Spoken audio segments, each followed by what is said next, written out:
Hello বন্ধুরা, আজকে বানাচ্ছি চাল কুমড়োর তরকারি। চাল কুমড়ো কচি ছিল, ওকে কুচি কুচি করে কেটে নিয়েছি। আলু কেটে নিয়েছি অল্প।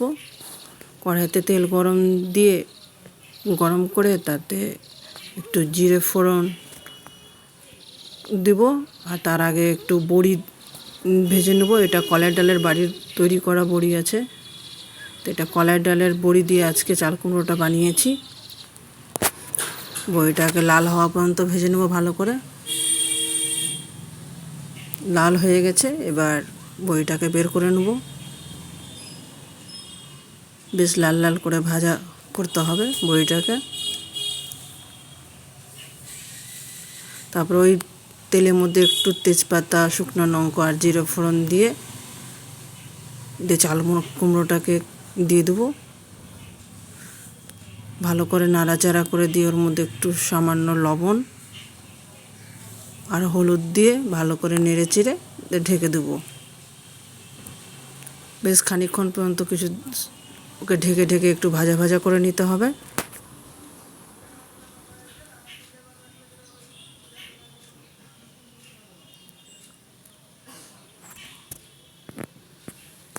তার মধ্যে এদিকে যেগুলো বড়ি ভেজে রেখেছিলাম লাল করে, ওগুলোকে একটু হামালদিস্তাতে একটু অল্প করে একটু গুঁড়ো করে নেব।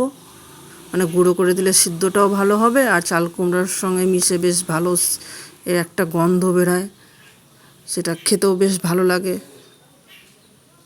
যেহেতু কলাই ডালের বড়া, তো মানে সেন্ট খুব দারুণ হয় এর। তো এটাতে এখন দিয়ে দেবো গুঁড়ো করে। তার সঙ্গে দিয়েছি একটু জিরে গুঁড়ো আর স্বাদ অনুসারে একটু লঙ্কা গুঁড়ো, যে যেরকম ঝাল খাবেন দিতে পারেন। ভালো করে নাড়াচাড়া করে আর একটু ঢেকে ঢুকে দিয়ে বের করে দেবো। এটা করতেও সহজ, খেতেও ভালো, যেহেতু বাড়ির বড়ির, তো ওর জন্য বাড়ির তৈরি করা কলাই ডালের বড়ি খেতেও খুব সুন্দর হয়। এ দেখুন কেমন হয়েছে, দেখুন।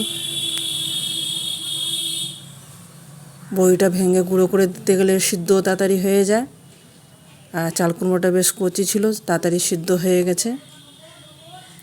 বড়িটাও ভেঙে নিলাম। আজকের এই চাল কুমড়োর তরকারিটা দারুণ হয়েছিল খেতে। আপনারাও এরকম বানান আর খান।